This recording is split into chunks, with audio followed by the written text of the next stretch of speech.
Hello there. If you are watching this, it means you are in science fiction, either in person or in the virtual class. What I want to do is talk a little bit about what this class is going to be about and what in general science fiction is about. I know I have kind of a foreboding and depressing looking slideshow here for you, but I don't have any easy answers. There's some grim stuff going on in science fiction, but let's not focus on that quite yet. Let me kind of explain why it might be that way. If it is the end of the world as we know it, as far as science fiction goes, there's some reasons for that. Most of the stories that we encounter, either in books or in movies, seem to deal with the end of the human race. I know there are movies, that deal with the end of other races or whatever, but we are by nature kind of selfish beings, and so we are a little bit more concerned with ourselves and not beings that we've never met. How's it going to happen? We're going to die by weather, by asteroid, whatever that thing is. I don't know what that thing is, but apparently it's flying in space, and it's I don't know if it's coming to us or not. We've got Deep Impact. We've got some movies that tell us that these things are going to happen to us eventually. We've got San Andreas. Luckily, we've got The Rock who can save us. We've got these terrifying novels, which I have not read all of them, but what I've read of them are pretty terrible, and they deal with in some ways, the loss of food, of minerals, of water, of those sorts of things, or of something interplanetary coming and hitting us and basically ending life as we know it. Luckily, Hollywood would tell us that we do have happy endings to all of these. We do have Morgan Freeman, who is the voice of reason and can save us. He's not always going to be there, and to be honest, not everybody in those stories gets saved. There's no shortage of these asteroid stories, and there was a time when it was a little bit trendy in Hollywood, and we got one after the other. In fact, we got two back-to-back summers, but they are coming back. And if you didn't hear already, there's apparently an asteroid that's supposed to hit us on Election Day. So you draw your own conclusions on that. Actually, if you do the research and do the studying on that, not likely to hit us, and if it does, it's not going to be too big. But in the story, you can see the size of the asteroid hitting the Earth, and that wouldn't turn out well for us. But luckily, again, Hollywood would tell us that we're going to be saved by a bunch of wisecracking misfits and attractive people who will probably kiss at a sunrise at some triumphant moment after something bad happens. That's my dog growling in the background. She would like to go outside, but she can't go outside right now.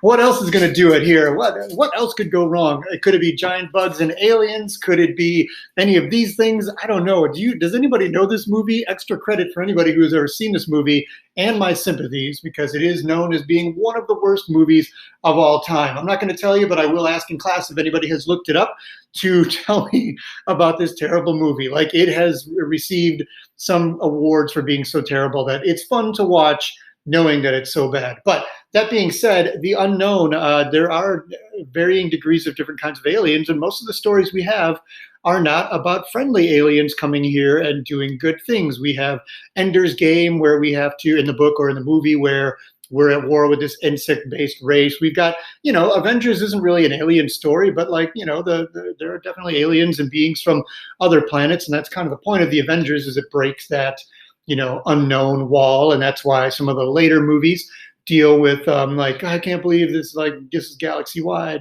We're just the Avengers. We're just Earth people. We've got Alien, which is one of the most well-known movies of all time, and this is definitely not a friendly alien xenomorph that is coming to wreak havoc and basically implant us with babies. And then we've got, I wish I can remember the name of this one right now, but this is a terrifying kind of a alien, or not alien in the sense of being like a thing or a being, but aliens in the sense of something alien comes to our planet and lands, and it basically makes this kind of huge dome, and it starts to change the atmosphere and the animals and that kind of thing. And so in this story, which is supposed to be the first of three, these scientists go in to see what's going on. And I don't want to give it away, but it doesn't go well. So, is it going to be kaiju? Are we going to be, do I think this is likely? No, but we certainly have stories of this and these things coming around, and we have to create bigger, stronger defenses to save ourselves. But at the heart of these stories, we definitely have how is life going to end? Is it going to be something bigger and stronger that comes and takes our place? I don't know, but we have plenty of those stories. Is it going to be by ourselves? Are we going to do it to ourselves here? We've got WALL-E, which is basically a story. Wally's great, and it's one of my favorite movies of all time. But at its heart, it's definitely a story about we've trashed the earth and we had to leave, and we left these trash compactors behind to like bundle up all the garbage so we could come back maybe. We've got the stories right here. This is some artificial intelligence from a TV show called the Westworld, not West Wing, where the artificial intelligence has been used for entertainment purposes, and its memory is wiped after terrible things have been done to it by people who are basically on vacation, who would like to play cowboy and save the damsel and have her be very grateful, or shoot the bandits, or do whatever things you want to do and then go back to your job because you've gotten it out of your system. You didn't go shoot people and do terrible things, whatever. You did it to robots and it doesn't really count. However, these robots start having echoes of the things that were done to them, and they're none too pleased about it. And it goes delightfully wrong in that series. There's 3 series of those on HBO. Never Let Me Go. I don't want to tell you the twist of going on in Never Let Me Go, but it is dark. And what's scary about it is plausible, some of the things that could happen. We've got Gattaca, which is a story about manipulating genes and genetics to hopefully improve things, to get rid of disease and whatever. But, what happens when we start tinkering around with our genetic code? How does it change us from being humans to being post-humans? And, how many steps are we away from being something unrecognizable, or it just going bad and going south? And then The Road is kind of a post-apocalyptic story of survival, and it is grim. Yeah, this is pretty dark, but there's more coming. Just wait for more darkness here. Are we going to die by income disparity? Now, I know people are real excited about studying income disparity, and you know how last time you went out to the movies, which was probably a while ago, you and your friends were like, dude, I want to see that new movie about income disparity.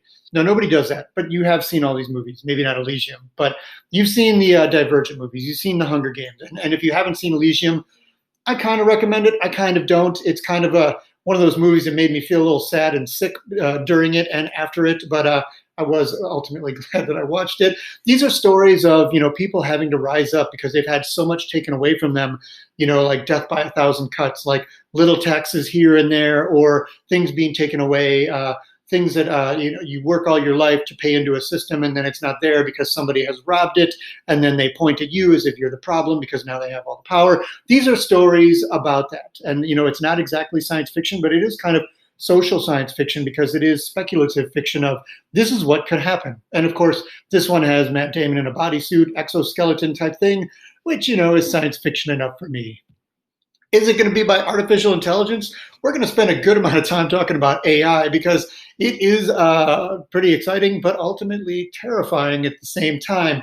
You've got a variety of things. Hollywood loves talking about AI. There's no shortage of books as well, but we've got the Westworld character here. We've got some characters from the most recent Terminator. This one, of course, is the only one that is like altered. I didn't have the picture of the Terminator in here. We've got Bill Nye. When Bill Nye is like a little worried about stuff, I tend to get a little bit worried about stuff as well.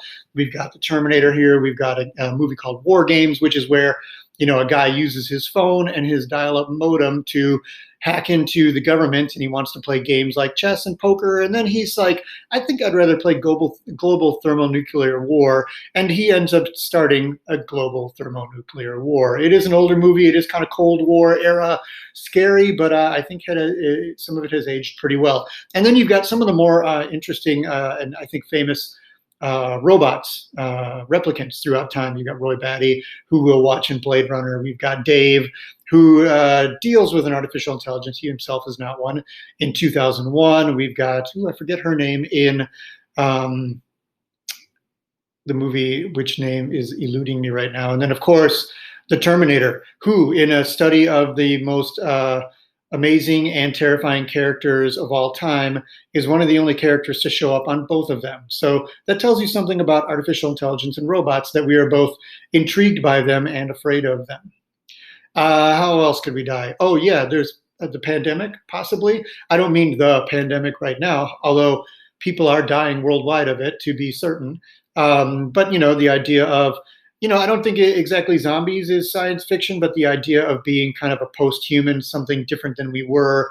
I know evolution is part of we are changing and whatever, but some of these are straightforward, like The Stand or The Plague. I mean, they are literally stories about most of humanity getting wiped out and then who's left to start over, that kind of thing. Although nifty dance moves. Evil Empire, always got to be watching out for the Evil Empire. Don't let the dance moves fool you. Darth Vader means business. It's definitely a fractured person. I know there's a whole 9-movie series of whatever, but this man should not be put in charge of much.